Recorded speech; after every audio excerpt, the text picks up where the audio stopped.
다 같이 하나님 말씀 마가복음 12장 28절 더 34절 말씀 보겠습니다. 28절부터 34절 말씀 한 절씩 교독하겠습니다. 서기관 중 한 사람이 그들이 변론하는 것을 듣고 예수께서 잘 대답하신 줄을 알고 나와 묻되 모든 계명 중에 첫째가 무엇이니까? 예수께서 대답하되 첫째는 무엇이니 이스라엘아 들으라 주 하나님을 유일한 주시라. 내 마음을 다하고 목숨을 다하고 뜻을 다하여 힘을 다하여 주 너의 하나님을 사랑하라 하신 것이요. 둘째는 이것이니 내 이웃을 자신과 같이 사랑하라 하신 것이라. 이보다 더 큰 계명이 없느니라.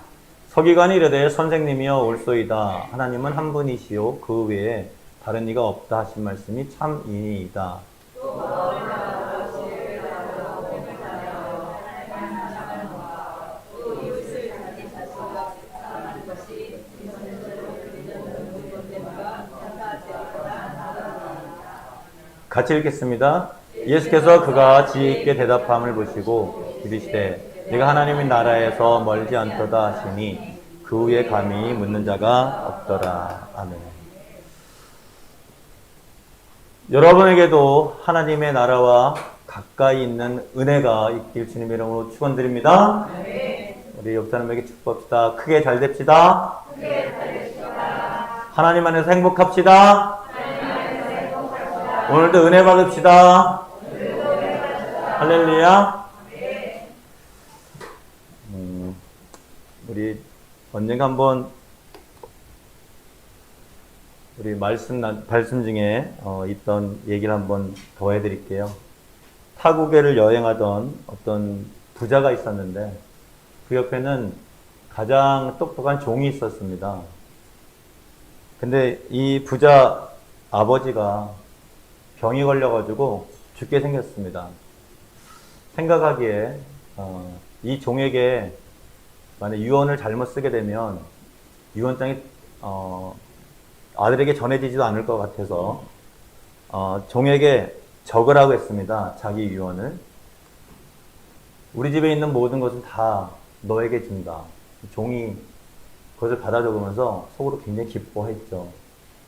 단 아들에게는 한 가지만을 선택할 수 있는 그 유언을 남겼습니다. 이 종은 너무나 좋아했고 그리고 부자 아버지가 죽었을 때 너무나 빨리 신속하게 집으로 돌아갔습니다. 왜? 재산을 차지하려고 갔겠죠. 그리고 유언장을 그 아들에게 보여줬습니다. 모든 것은 다 이 종에게 다 주고 너는 딱 한 가지만 선택하거라. 처음 그것을 볼 때 아들은 기분이 별로 좋지 않았습니다. 왜 아버지가 나한테 다 주지 않고 딱 한 가지만 가지라고 했을까?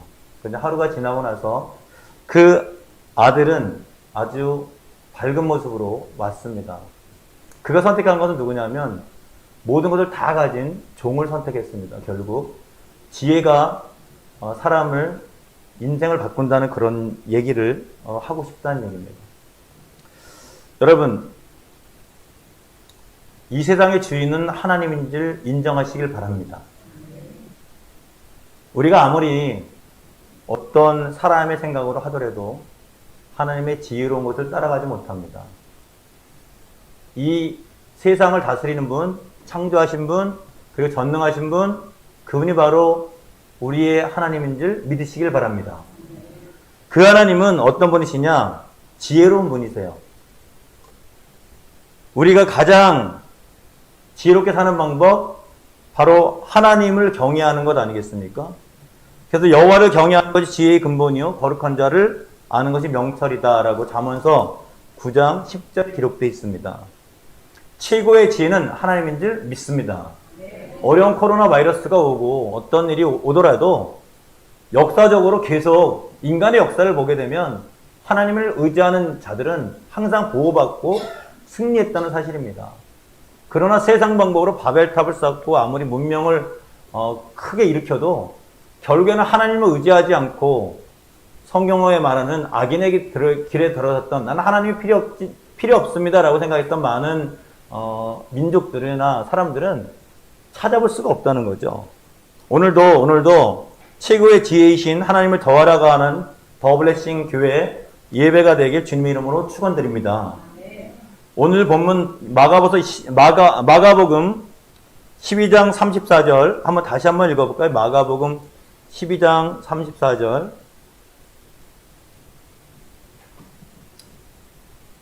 한번 읽어보겠습니다. 시작.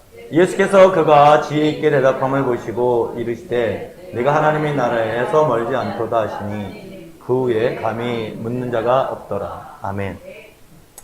오늘 제목도 내가 하나님 나라에 멀지 않도다 이렇게 제목을 한번 그냥 적어봤습니다. 하나님 나라에 멀지 않도다. 그것은 어찌 보면 굉장한 칭찬 아니겠습니까? 서기관에 대한 칭찬입니다. 예수님이 왜 서기관에 대한 칭찬을 했을까? 그가 지혜 있는 대답을 했기 때문에 그렇습니다. 비교적 지혜 있게 고백을 했기 때문에 우리가 마가복음 12장을 보게 되면 오늘 있는 말씀 앞에 부활 논쟁이 있습니다. 부활 논쟁. 형제 7이 있는데 아내가 동일해요. 왜냐하면 제일 큰 형이 아내랑 살다가 죽었으니까 그 다음에 둘째 형한테 이렇게 또 그 아내가 그 자손을 낳기 위해서 계속 그러다 보니까 7 형제하고 전부 다 한 여자하고 살게 됐습니다. 자, 사두개인이나 이런 사람들은 부활이 없기 때문에 고민을 합니다. 그리고 물어봅니다. 아니 7명하고 살은 아내가 만약에 천국에 가게 되면 못 가게 되면 그럼 그 아내는 누구의 것입니까? 예수님 말씀하십니다. 너희가 천국을 오해하였도다. 천국에는 장가도 안 가고 시집도 가지 않는다. 하늘의 천사처럼 그런 모습을 입는 것이다. 이렇게 얘기를 합니다. 그런 이후에 오늘 그 말씀 마가복음 12장의 이야기를 계속 이어나가십니다. 예수님 말씀하시는 방법이 뭘까요? 그 이전의 얘기는 또 가이사의 것은 가이사에게 주고 하나님 나라의 것은 하나님 나라에 줘라 이런 말씀도 하시거든요.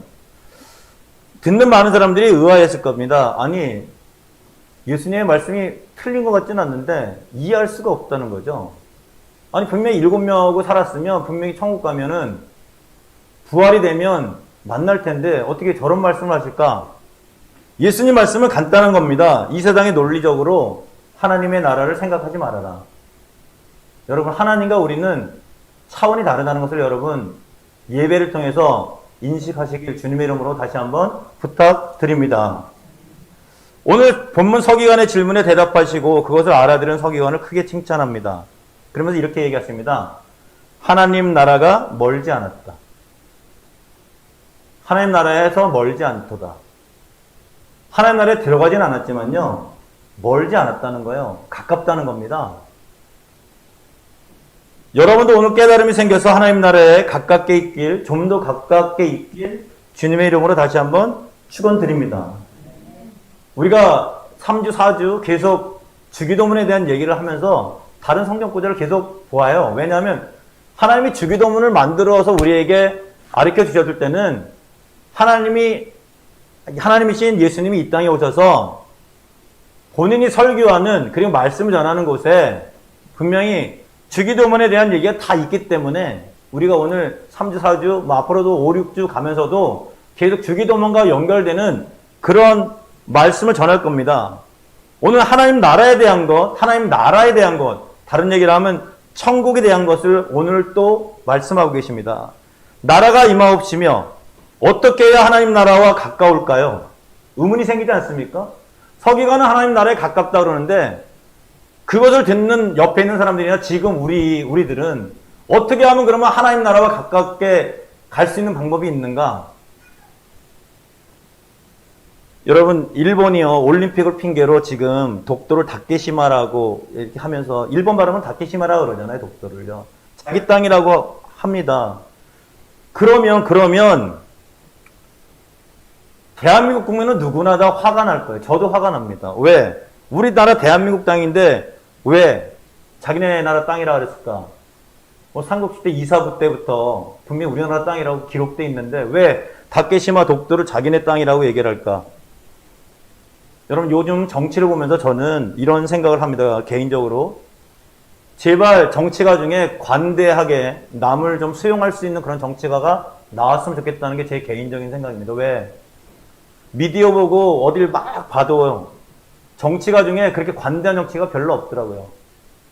남을 비판하고 남의 험집을 내는 그런 사람들은 많지만 진짜 남을 인정하면서 자기의 정책을 펴내가는 그런 사람들은 정말 드물더라고요. 거의 없더라고요. 그래서 저는 개인적으로 왜 서로 약점만 들춰내나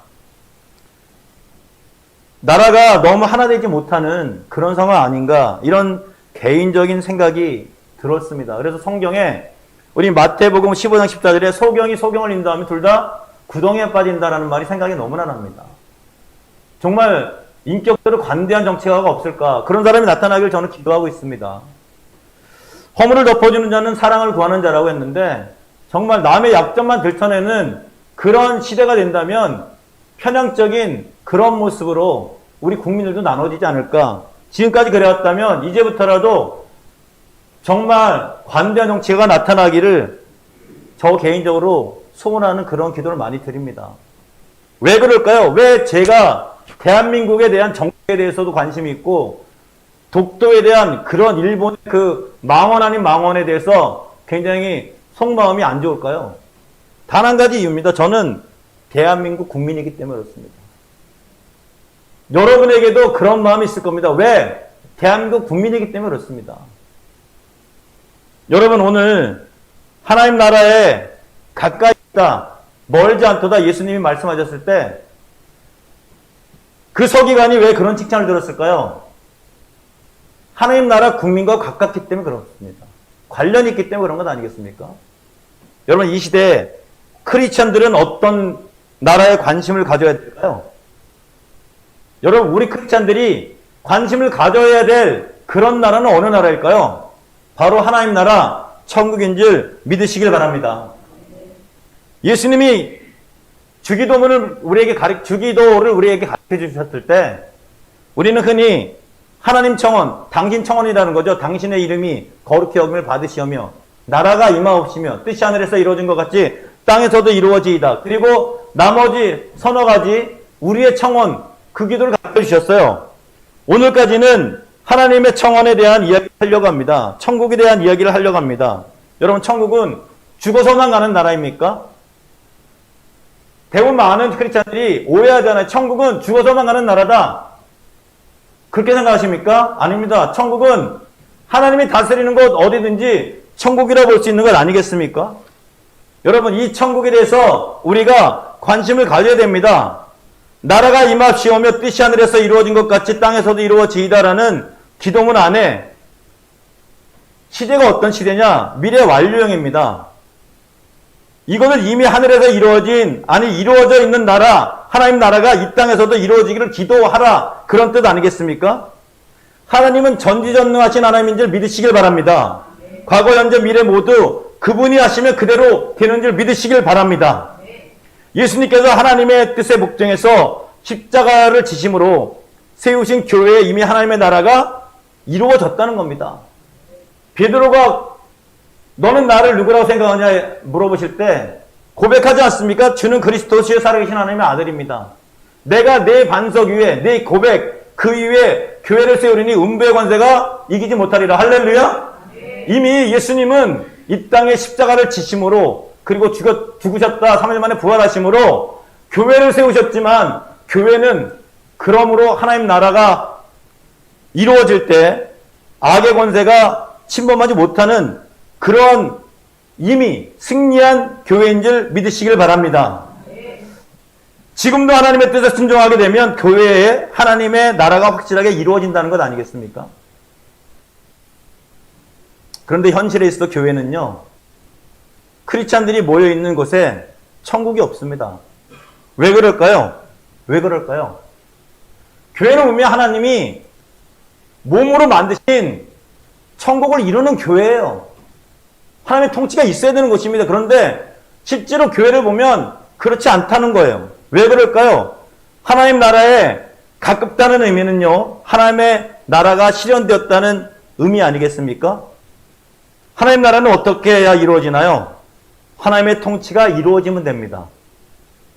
한번 함께 외쳐볼까요? 하나님 나라는 하나님의 통치가 이루어지면 됩니다.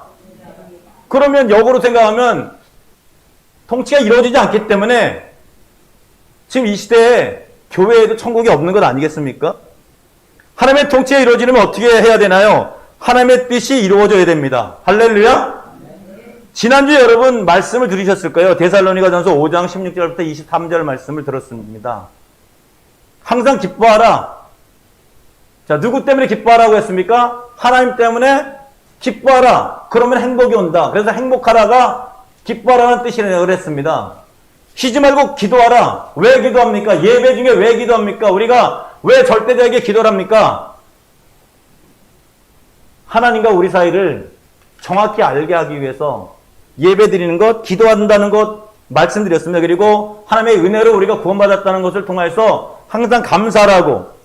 자, 그러면서 그때 얘기한 데살로니가전서 5장 18절부터 22절 같이 한번 큰 소리로 한번 읽겠습니다. 시작. 범사에 감사하라. 이것이 그리스도 예수 안에서 너희를 향한 하나님의 뜻이니라. 성령을 소멸하지 말고 예언을 멸시하지 말고 범사에 헤아려 좋은 것은 취하고 악은 어떤 모양이라도 버리라. 이게 하나님의 뜻이라는 거예요. 지난주에 우리는 분명히 하나님의 뜻을 데살로니가전서 5장 16절부터 22절 말씀 사이에 봤습니다. 오늘은 하나님 나라에 가깝다고 얘기를 하시면서 그 서기관을 굉장히 칭찬하셨어요. 그런데 왜 칭찬하셨냐? 하나님의 뜻을 알기 때문에, 이해가 됐기 때문에 칭찬하신 것 아니겠습니까? 여러분 분명히 기억하십시오. 하나님의 나라는 하나님의 뜻이 이루어지는, 하나님이 계시는 곳 아니겠습니까? 오늘도 서기관이 물어봅니다. 하나님이 말씀하신 하나님의 뜻, 가장 귀한 것이 어떤 것입니까? 첫째는 자, 우리 이제 마가복음 12장 28절부터 이제 보겠습니다. 마가복음 12장 28절. 오늘 본문에 대해서 이제 보도록 하겠습니다. 자, 28절, 29절 읽겠습니다. 시작. 서기관 중 한 사람이 그들이 변론하는 것을 듣고 예수께서 잘 대답하신 줄을 알고 나와 묻되 모든 계명 중에 첫째가 무엇이니까? 예수께서 대답하여 첫째는 이것이니 이스라엘아 들으라. 주 곧 우리 하나님은 유일한 주시라. 아멘. 여러분이 믿는 하나님이 유일한 하나님인 것을 인정하시길 바랍니다. 우리가 금요일날 철야 예배 때 가치관이 회복되어야 된다 그랬어요. 가치관의 기준이 뭡니까? 우리가 어떤 것을 생각하고 판단하는 가치관 기준 아니겠습니까? 크리스찬의 가치관의 기준은 하나님인 줄 인정하시길 바랍니다. 그리고 하나님이 하신 말씀인 줄 믿으시길 바랍니다. 그것을 인정하지 않고 듣지 않으려면 하나님 중심의 가치관이 생기질 않아요. 주 곧 우리 하나님은 유일한 주시라. 하나님 외에 다른 신이 없습니다. 그래도 예수님이 말씀하실 때 하늘에 계신 하나님, 우리는 땅에 있는 피조물이다. 확실하게 구분하지 않습니까? 그럼 우상들은 어디 있어요? 하늘에 있습니까? 아닙니다. 그들은 사람이 만들었기 때문에 입이 있어도 말하지 못하고 눈이 있어도 보지 못하고 귀가 있어도 듣지 못하는 어리석은 우상, 그래서 우상 아니겠습니까? 오로지 하나님은, 오로지 신은 하나님밖에 없는 줄 믿으시길 바랍니다. 우리의 가치관의 기준은 뭐가 돼야 되냐? 하나님이 돼야 된다는 거예요. 지금도 첫째 계명이 뭐냐면 이스라엘아, 택한 이스라엘 백성들아, 하나님 나라의 백성들아 들어라. 주 예수 곧 우리 하나님은 유일하신 하나님이다. 그러므로 첫째 계명이 뭐냐? 30절 읽겠습니다. 시작.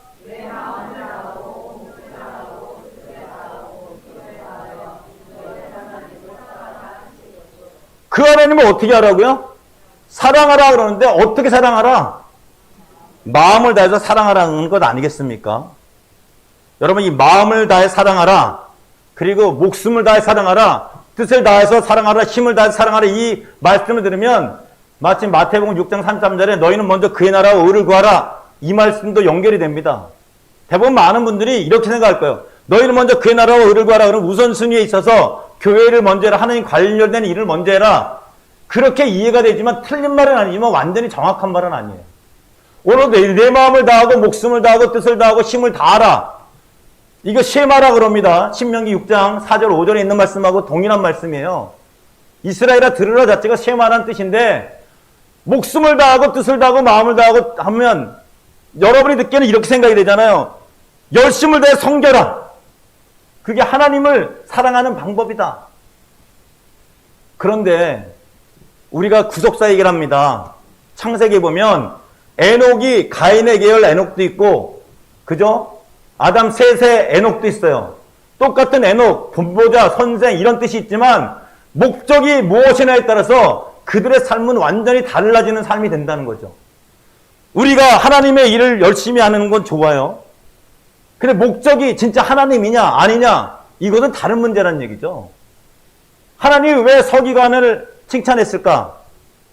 예수님이 말씀하실 때 이 서기관이 말을 알아들었기 때문에 지혜롭게 얘기했기 때문에 칭찬을 크게 하신 거예요.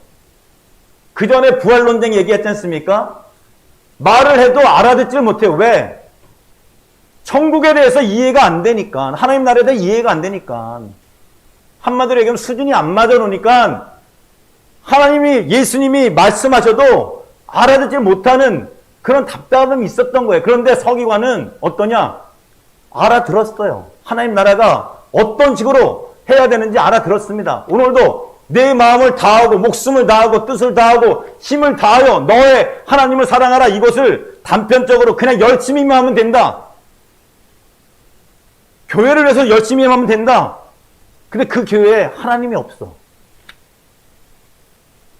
아닌 것이죠. 내 유익을 위해서, 이익을 위해서 교회를 열심히 해. 하나님을 사랑하는 것이 아니란 얘기죠. 자, 그러면 오늘 네 가지 간단하게 한번 보겠습니다. 먼저 마음을 다해 하나님을 사랑하라. 어떤 뜻이 있을까? 마음은요, 카르란 뜻인데 마음, 생각, 느낌 이런 뜻이에요. 여러분, 하나님이 다윗을 볼 때 사람들은 외모를 보지만 하나님은 어디를 보신다고 했습니까? 중심 보신다고 했습니다. 바로 이 중심이 마음이 있습니다. 마음. 내가 진짜 하나님을 입으로 사랑하느냐 아니면 진짜 하나님을 사랑하느냐. 어떤 사람을 볼 때 우리는 그런 얘기 흔히 하지 않습니까? 마음 가는 대로 우리가 마음 가는 데 이런 얘기를 많이 합니다. 그런데 마음 가는 대로 하다 보면 되게 손해볼 때가 여러 번 많을 거예요. 그것은 왜 그러냐면 마음이라는 것이 정말 정확한 단어는 뭐냐면요, 의지력이에요. 의지력. 내 마음 가는 것, 자, 내가 어떻게 가치 판단을 하고 하느냐, 이게 굉장히 중요한 얘기예요. 여러분 아까 말씀드렸지만 가치 판단은 오직 유일한 하나님이 기준이 되어야 될 줄 믿습니다. 누구에게는요? 천국 백성에게는, 하나님 나라에 관심 있는 사람에게는 오직 하나님의 말씀과 하나님이 기준이 되어야 될 줄 믿습니다. 그렇지 않으면 이 마음이 흔들려요. 대한민국에 있는 사람들은 대한민국의 가치관을 가지고 있어야 됩니다. 그러니까 독도를 닦게 심하라고 하면 열이 받는 거예요. 정치가들이 막 이상한 얘기하면 국민된 입장에서 막 걱정이 되는 거예요. 이 나라가 어떻게 될까? 여러분이 만약에 크리스찬이라면 예수 그리스도의 보혈 피로 공로에 힘입어서 크리스찬이라면 진정한 크리스찬이라면 예수님의 말씀과 예수님이 하나님이 기준이 되어야 될 줄 믿습니다. 그런 마음이 없다면 내가 아무리 마음을 갖다가 다한다고 얘기는 하지만 그 마음이 진짜 하나님을 향한 마음이 되느냐? 그렇지 않을 수 있다는 거예요. 오늘 창세기의 에녹 잘 들으십시오. 똑같은 이름이면 똑같은 이름. 근데 목적이 뭐냐에 따라서 한 사람은 구속사적인 굉장히 귀한 인물이 되었지만, 심지어는 하나님과 동행하고 죽음을 맛보지 않는 그런 사람이 되었지만, 어떤 사람은 목적에 하나님이 없으니까 성을 쌓다가 멸망하는 그런 사람이 될 수밖에 없었다는 사실을 기억하십시오. 여러분, 이 마음을 다해서 하나님을 사랑한다는 의미는요, 가치 판단이, 가치관이 하나님을 향해 있다는, 하나님을 위한, 하나님 나라를 위한 그런 마음이라는 거죠. 여러분 기억해 보십시오. 다윗이 사울왕을 2번 살렸지 않습니까? 왜 살렸을까요? 여러분, 세상적인 논리로 보면 저놈이 날 죽이려고 해. 그럼 내가 저놈만 죽이면 난 세상에서 안 죽어요. 몇 번씩 기회가 있었다고요? 2번이나 있었어요. 근데 왜 안 죽였을까요? 누구를 생각했습니까? 하나님이 기름 부은 종이기 때문에, 왕이기 때문에 안 죽였던 거예요. 뭘 생각했습니까? 하나님 나라를 먼저 생각한 것 아니겠습니까? 다윗은 그래서 하나님 마음에 합한 자, 하나님의 백성이 맞다는 얘기예요. 사울은요, 하나님의 은혜를 받았지만 자기 이익을 위해서, 유익을 위해서 다윗을 죽이려고 하지 않습니까? 하나님의 백성이 아니라는 얘기 아니겠습니까? 요셉을 보면 요셉이 보디발 아내의 유혹을 받게 됩니다. 억울하죠? 감옥에도 갔지 않습니까? 근데 요셉의 전기를 보면 나중에 왕 빼고 만인 지상 총리가 됩니다. 그리고 다 사람들을 다 살리지 않습니까? 그러면 보디발 아내 억울하지 않아요? 요셉이? 나중에라도 후편이 있으면 무슨 보복을 했다든지 감옥에 쳐넣었다든지 아니면 볼기짝을 때렸다든지 이런 기사가 있는데 없어요. 요셉의 형들에 대한 생각도 똑같습니다. 자기를 팔았다면, 내가 개인적으로 이익을 위해서 산다면 분명히 보복이 있어야 되는데 그러지 않습니다. 왜 그러지 않았을까요? 요셉의 계속 이야기를 보십시오. 하나님이 형들을 구하려고, 세계를 구하려고 나를 먼저 이집트에 보냈다. 그렇게 고백을 하지 않습니까? 무엇을 생각하는 겁니까? 하나님의 나라를 생각하는 겁니다. 여러분에게도 마음을 다해서 하나님을 사랑하는 그런 마음이 있길 주님의 이름으로 축원드립니다. 두 번째는 목숨을 다해 하나님을 사랑하라 하지 않습니까? 목숨을 다해서 내 마음을 다하고 목숨을 다하고. 어떤 분이요, 목숨을 다해서, 자기 목숨을 다해서 하나님을 사랑한다고 했습니다. 그래서 교회도요, 열심히 봉사하고요, 심지어는 자기네 집에 있는 아픈 시어머니 돌보지도 않고 교회 일이 먼저입니다. 교회에서는 아주 굉장히 진짜 크리스찬 나타났다 얘기를 합니다. 그런데 그 시어머니 아들은 그렇지 않더라고요. 어느 날 저한테 와서 제발 목사님 나중에 목회를 계속 하시면 강단에서 제발 얘기 좀 하시래요. 집안일 좀 먼저 일하고 그리고 교회 일 좀 하라고. 집안의 사람들이 다 힘들다고.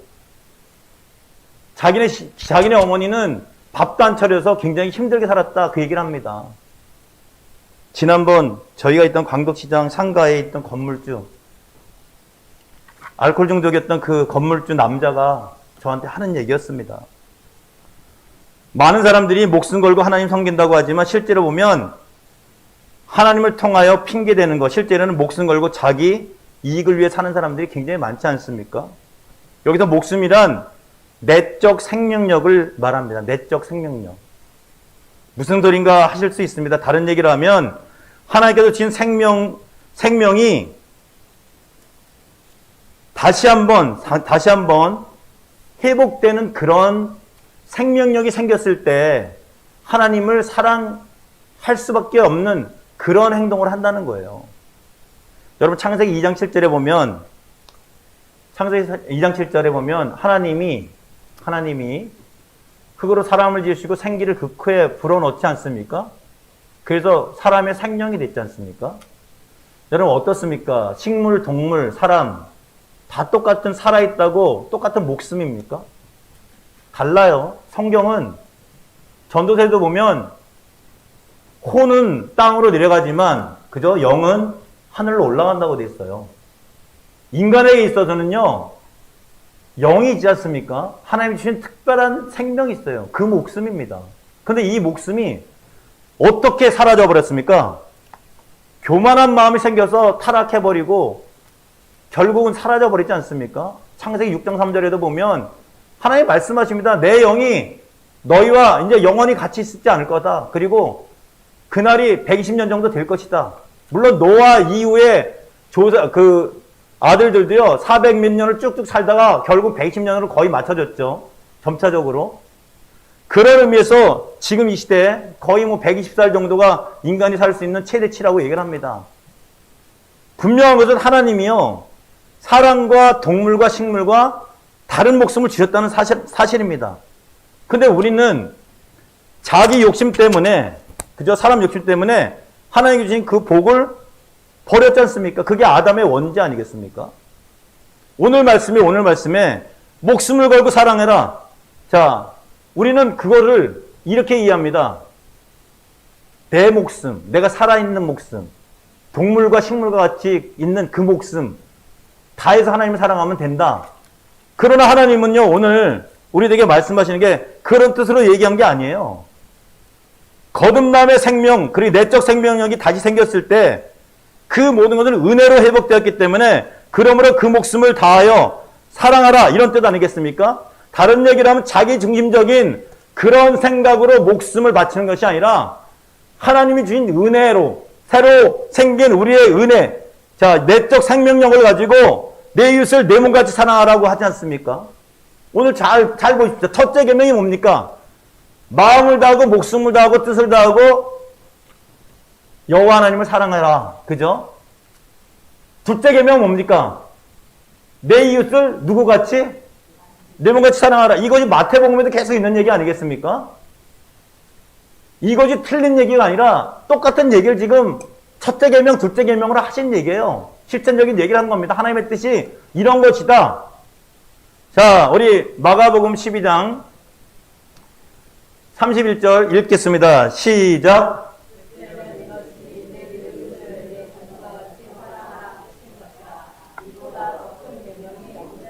이보다 더 큰 계명이 없어요. 첫째 계명, 둘째 계명, 결국엔 똑같은 계명이기 때문에. 하나님은요, 진리를 알기를 원하십니다. 믿으십니까? 진리는 예수 그리스도가 십자가에 달려 돌아가시고 죽었다 부활하시고 그리고 우리에게 생명을 주신 그것이 진리 아니겠습니까? 그러니까 예수 그리스도를 믿으면 구원받는다고 하는 겁니다. 은혜로 받았기 때문에 자랑할 것이 없어요. 거듭난 사람은 흔히 말하는 거듭난다는 게 뭐 모태 다시 들어갔다 두 번째 나옵니까? 지식이 있는 유대인들도 그렇게 얘기를 합니다. 예수님 말씀하셔도 알아듣지를 못해요. 근데 오늘 서기관은 알아들었어요. 목숨이 뭐라는 걸 알아들었습니다. 이 목숨이 뭘까? 거듭났다는 얘기인데 거듭나면 내가 새로운 생명, 내 욕심대로 살려고 했던 것이 없어지고 이제 하나님의 은혜로 영생의 삶을 살기 때문에 하나님 나라를 위해서 이 목숨을 쓴다는 것 아니겠습니까? 그 실천 방법이 내 이웃을 내 몸까지 사랑하는 것. 네가 은혜 받은 것만큼 10,000달란트 받은 만큼 100대 내려온 그런 거 받으려고 하지 말고 정말 영혼을 위해서 살아라. 여러분, 우리의 영혼은요, 결국에는 하나님 앞에 갑니다. 코람데오의 삶을 살 수밖에 없습니다. 하나님 앞에 심판대에 설 수밖에 없습니다. 그리고 예수를 믿는 사람은 그 심판에서 결국에는 천국에 입성하는 그런 은혜를 이미 받지 않았습니까? 그렇기 때문에 이 세상 살면서요, 하나님의 방법으로, 하나님의 생각으로 세상에 많은 사람들을 보게 된다는 얘기입니다. 그래서 성경에는 예수 그리스도가 목자 없는 양 같은 이스라엘을 민망하게 여기지 않습니까? 예레미야 선지자가 고통 가운데 있는 이스라엘 공동체를 위해 울고 또는 때로는 분노하지 않습니까? 왜 분노합니까? 왜 웁니까? 그 영혼의 어려움 때문에, 민망함 때문에 우는 것 아니겠습니까? 마지막 때는 어미들은 예수님이 말씀하시면 나를 위해 울지 말고 너희 자녀를 위해서 울어라, 이렇게 얘기를 합니다. 왜 자녀를 위해서 울으라 그랬을까요? 자녀들의 영혼 구원에 대한 것을 놓고 울어라, 그런 얘기 아니겠습니까? 저도 요즘 하나님을 믿기로 작정한 청년 때 모습을 생각하면 이제 그 새벽마다 나오는 울부짖는 기도가 이해가 됩니다. 그때는 잘 몰랐어요. 왜 새벽마다 기도하면 왜 친구들을 위해서, 왜 뭐 내 중에 있는 사람들을 위해서 기도하다 보면 울음이 나올까? 그냥 감정적인 것일까? 그러나 말씀을 준비하다 보니까요, 이해가 되는 거예요. 최근에 이 주위에 어떤 남자 집사님은요, 아내는 목사예요. 근데 자기는 술이 떡이 돼가지고 옵니다. 매일 하는 얘기예요. 횡설수설합니다. 어느 때는 목사라 그랬다가 아니랬다 그랬다. 그런데 맞아요. 적응이 안 되는 거면 적응이 안 되는 거예요. 근데 저는 그 사람의 이야기를 듣다 보면 안타까움이 많은 거예요. 왜 저렇게 됐을까? 장애가 많은 어떤 분은요, 자신의 유익을 위해서 이 교회와 이 더블레싱교회를 이용하다가 다른 교회에 또 기웃거리는 모습을 보게 됩니다. 한편으로는요, 안타깝습니다. 왜 저럴까? 어르신들의 마지막 여생을 신앙이라는 겉모습으로 포장하지만요, 교회가 단지 잠시 자신을 위로해주는 종교라는 모습으로 이용된다는 것을 알게 됐을 때 주의적 마음은요, 아쉬운 마음도 있지만 안타까움이 더 많습니다.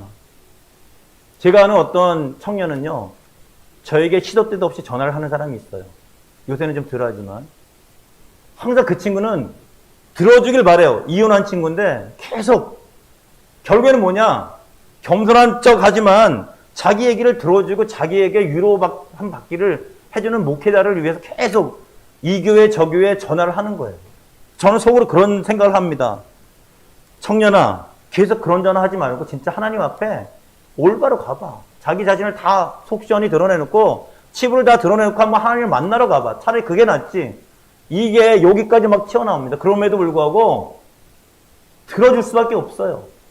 저는 그럴 때마다 어떤 생각이 드냐, 안타까운 마음이 듭니다. 왜 안타까운 마음이 들까요? 하나님이 주신 목숨, 거듭남의 목숨을 가지고요, 하나님을 사랑하는 마음으로 하기 때문에 그런 것 아니겠습니까? 우리 청년 중에 지금은 저희 교회에 나오지 않지만 초창기 2008년부터 나오던 우리 청년들이 몇 명 있습니다. 그들이 어느 날 수입이 생기고 순간부터 하나님에 대한 거리가 멀어졌어요. 왜 멀어졌을까? 이익을 생각하다 보니까 점차 하나님과의 관계가 멀어질 수밖에 없는 겁니다. 한 번은 만났더니 안타까움이 있는 게 저한테는, 주혜종의 입장에서는요.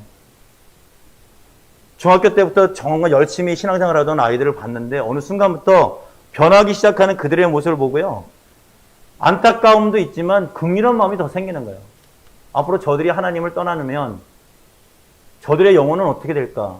이 생각을 생각할 때마다 마음이 주의적 입장에서 굉장히 아프다는 마음, 긍휼한 마음이 먼저 생기는 겁니다. 그들은 어떻게 생각할지 모르지만 그런 생각이 너무나 많이 들었습니다. 거듭남 생명에 대해서 예수님께서 이야기하실 때 유대인 지식인도 아까 말씀드렸지만 모태에 들어갔다 나와야 되는 것이 거듭남입니까? 이렇게 얘기를 하지만 거듭남 목숨은 실제로 우리가 어떤 공로에서 받는 것이 아니지 않습니까? 하나님의 은혜로 받는 것 아니겠습니까? 그러니까 거듭난다는 의미는요, 자기 자신의 목숨뿐만 아니라 자기 자신을 사랑하는 것처럼 이웃을 사랑할 수밖에 없는 마음이 자연적으로 생겨요. 여러분에게도 이런 귀한 목숨을 다 바쳐서 하나님을 사랑하는 마음이 생기길 주님의 이름으로 축원드립니다. 여러분, 손영환 목사님 아시죠? 아실 겁니다. 애양원에서 한센병자들하고 함께 생활하던 그분이 어느 날 아들 2명이 죽었잖아요. 그것도 아들 친구, 공산주의자한테. 그 친구 이름이 안재선인가 그럴 겁니다. 안재신. 근데 손영환 목사님이 그 아들을 죽인 사람을 용서했어요. 근데 이것이 세상적인 기준으로 보면 이해가 안 됩니다. 어떻게 아들을 죽인 애를 갖다가 아들, 양아들 삼고 목회자를 만듭니까? 말이 안 되는 거잖아요. 그런데 목숨을 만약에 목숨을 다시 부여받은 그런 상태라면요, 충분히 이해가 되는 그런 얘기입니다. 어제도 저는 이제 설교 준비하면서 텔레비에 꼬꼬문가 꼬리에 꼬리를 무는 이야기에 참 진짜 세상적인 그런 어떤 모양을 봤는데 너무나 어처구니 없더라고요. 38살 된 유부녀가요, 속이고 2번째 결혼을 합니다. 이혼도 하지 않고. 아기를 뭐 가지지도 않았는데 가졌다고 거짓말을 치고 결혼하겠서부터 모든 게 다 거짓말이에요. 그러면서 심부름센터한테 아기를 구해달라고 했더니 심부름센터장은 이미 돈을 받고 돈을 다 쓴 상태에서 아이를 결국 납치하는데 피해자가 누구냐면 평택에 있는 21살 산모 그리고 70일 된 아이였어요. 그 당시에 워낙 뭐 노무현 대통령 뭐 탄핵 이런 사건과 뭐 김선일 씨인가 그 탈레반한테 죽임당한 참수당한 사람 때문에 뉴스화 안 돼서 그렇지 엄청난 그 파국을 일어났던 그런 사건이래요. 그런데 그들은 왜 그 산모를 죽였느냐? 결국 돈 때문에 그런 거예요. 자기 유익 때문에. 이해할 수가 없습니다. 사람의 생각으로는 이해할 수가 없어요. 사람의 목숨과 돈하고. 그런데 그들이 이해할 수 없는 게 뭐냐면요. 크리스찬들이 부여받은 거듭난 사람들이 세상에 대해서 불쌍한 마음을 가지는 것, 세상 사람들은 또 이해를 못하는 거 아니겠습니까? 근데 오늘 예수님이 그 말씀을 하시는 거예요. 거듭난 상태의 목숨을 가지고 하나님을 사랑하라. 그러면 하나님 나라는 가까워진다. 이 얘기 아니겠습니까? 오늘 이 말씀을 듣는 여러분에게 거듭남의 목숨을 가지고 세상을 사랑하는 그런 삶을 사시길 주님의 이름으로 다시 한번 축원드립니다. 자, 마가복음 12장 아까 29절 볼게요. 29절. 첫 번째 계명. 29절. 네네. 30절 보겠습니다. 자, 한번 더 읽어보겠습니다. 시작. 내 마음을 다하고 목숨을 다하고 뜻을 다하여. 아멘. 여기서 뜻이라는 것은요. 이런 거예요. 뜻이라는 것은 깊은 사고력. 그러면 이게 어떤 뜻이냐면 지혜라는 얘기예요. 지혜라는 얘기예요. 그래서 하나님에 대한 지식력, 하나님에 대해서 좀 더 하나님이 말씀하신 것 외에 하나님이 말씀하신 그 바운더리 안에서 좀 더 하나님에 대해서 깊게 알아가는 지식력을 얘기하는 겁니다. 그래서 그것을 가지고 또 하나님을 사랑하듯이 내 이웃을 내 몸같이 사랑하라 이 얘기 아니겠습니까? 그리고 힘을 다하여 사랑하라는 것은 능력과 권세와 권능과 힘, 이 힘에는 건강도 포함되어 있습니다. 여러분 우리가 수요일날 흔히 말하는 고린도전서 은사에 대한 얘기를 많이 하잖아요. 은사는 여러 가지나 성령은 하나다. 여러분 우리에게 주신 능력, 그래서 은사라고도 얘기를 합니다. 선물이라고 얘기하겠지만요.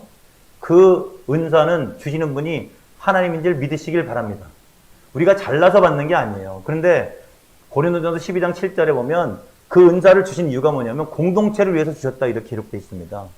그러니까 우리가 뭐 건강에 뭐 그 은사를 많이 생각하고 재물의 은사를 받았다, 남들보다 많은 것을 받았다, 지혜를 받았다, 지식을 받았다 이렇게 할 때 이미 받는 순간부터 우리는 공동체에 뭐가 있냐면 빚이 있어야 되는 겁니다. 이해가 되십니까?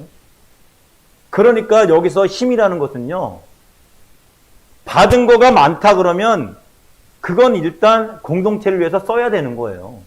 그런 의미에서 힘을 다하여 주 너의 하나님을 사랑하라. 그것을 어떻게 사랑하는 방법이 너 자신을 사랑하듯이. 디모데전서 2장 4절을 보겠습니다. 자, 읽겠습니다. 시작.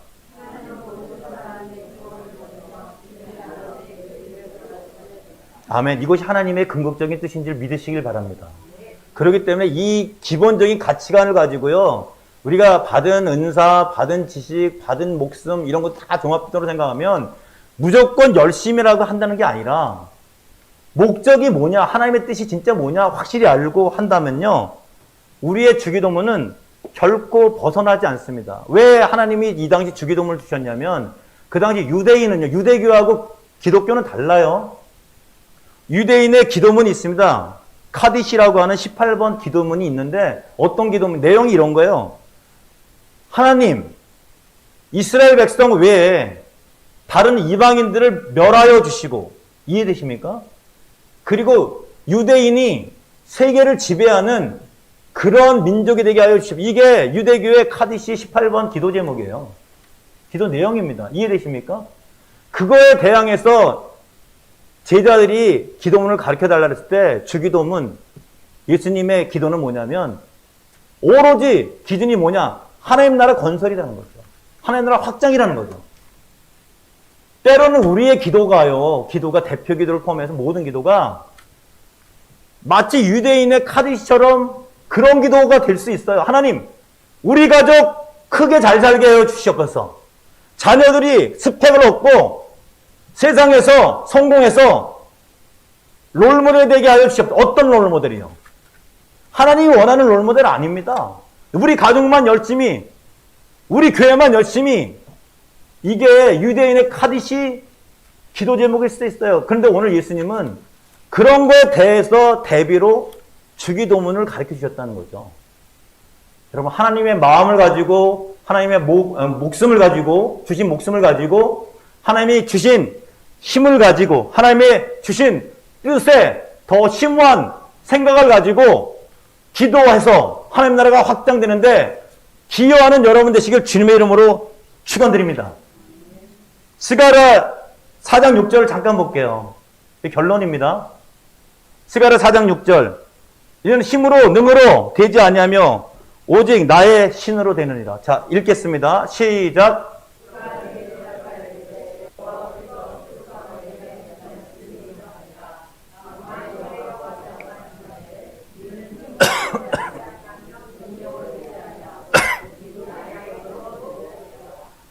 아멘. 예수님이 말씀하셨습니다. 마음으로, 목숨으로, 뜻으로, 힘으로 다 바쳐서 하나님을 사랑하라 그랬는데 서기관은 그 뒤에 나오는 얘기가 뭐냐면요. 마음으로, 목숨은 빼고 지혜로, 아까 지혜가 뜻이라 그랬지 않습니까? 그리고 힘, 다 알아들었어요. 하나만 뺐어요. 목숨이라는 얘기를 뺐습니다. 우스갯소리로 그것 때문에 하나님이 하나님 나라에 가깝다 얘기를 하셨지만 실상은 그게 아니라 아무리 내가 사람이 열심히 하려고 해도 정말 성령의 도움 아니고는 하나님의 도움 아니고는 될 수 없다는 것을 우리 스가랴 4장 6절의 말씀을 통해서 알게 되지 않았습니까? 그렇기 때문에 그런 의미에서 예수님은 서기관이 지혜롭게 얘기했을 때 하나님 나라가 멀지 않았다 이렇게 얘기를 하신 것 아닐까 하는 생각을 합니다. 여러분, 하나님 앞에 겸손하게 사시길 주님의 이름으로 축원드립니다. 하나님, 파스칼의 말처럼 우리는 인간은 생각할 수 있는 귀한 존재입니다. 그러나 연약합니다. 때로는 우리가 오해할 수 있습니다. 우리가 하나님인 것처럼. 그런 하나님은 오늘 예수님을 통해서 주기도문에 하나님 나라에 대해서 이야기를 하시면서 성경 전체가 얘기하는 마음과 목숨과 뜻과 힘을 다해 주 너의 하나님을 내 몸같이 사랑하라 이렇게 말씀하시면서 모든 것이 사람의 뜻으로 되는 것이 아니라 하나님의 뜻으로 된다는 것을 분명히 오늘 말씀하고 계십니다. 하나님 앞에 겸손한 마음으로 코람더의 삶을 살 수 있게 우리 사랑하는 성도들을 크게 복을 내려 주시옵소서. 이 모든 말씀 우리 주 예수 그리스도 이름으로 기도드렸습니다. 아멘. 자, 우리 주보는 그냥 참조하시고요. 문제가 되는 게 이제 앞으로 2주간이죠. 그죠? 2주간이 될지 3주간이 될지 아니면 더 오래될지도 모르겠습니다. 그러나 중요한 것은 여러분, 하나님 나라를 위해서 코로나 바이러스를 빨리 종식시켜달라고 여러분이 있는 그곳에서 기도하시길 주님의 이름으로 부탁드립니다. 분명히 하나님 나라를 위해서 한다면 분명히 들어줄 줄 믿습니다. 때로는 우리가 세상적인 논리로요, 많은 것을 우리가 겁을 먹고 있어요. 그러나 잠언서 29장 25절은 분명히 기록합니다. 하나님을 의지하는 자는 안전하게 지켜주신다. 말씀 믿으십시오. 그리고 기준이, 가치관이 하나님의 말씀이 되길 주님의 이름으로 축원드립니다. 하나님 아버지, 저희가 오늘 귀한 헌물을 드렸습니다. 이 헌물이 진짜 하나님 나라 확장을 위해서 쓰임받게 은혜의 은혜를 더하여 주시옵소서. 마음과 목숨과 뜻과 힘을 다해서 하나님을 사랑하라고 했습니다. 그리고 내 이웃을 내 몸같이 사랑하라고 했습니다. 때론 우리가 하나님을 사랑한다고 하면서도 내 이웃을 사랑한다고 하면서도 내 이익을 먼저 챙길 때가 없는지 한번 돌아보게 됩니다.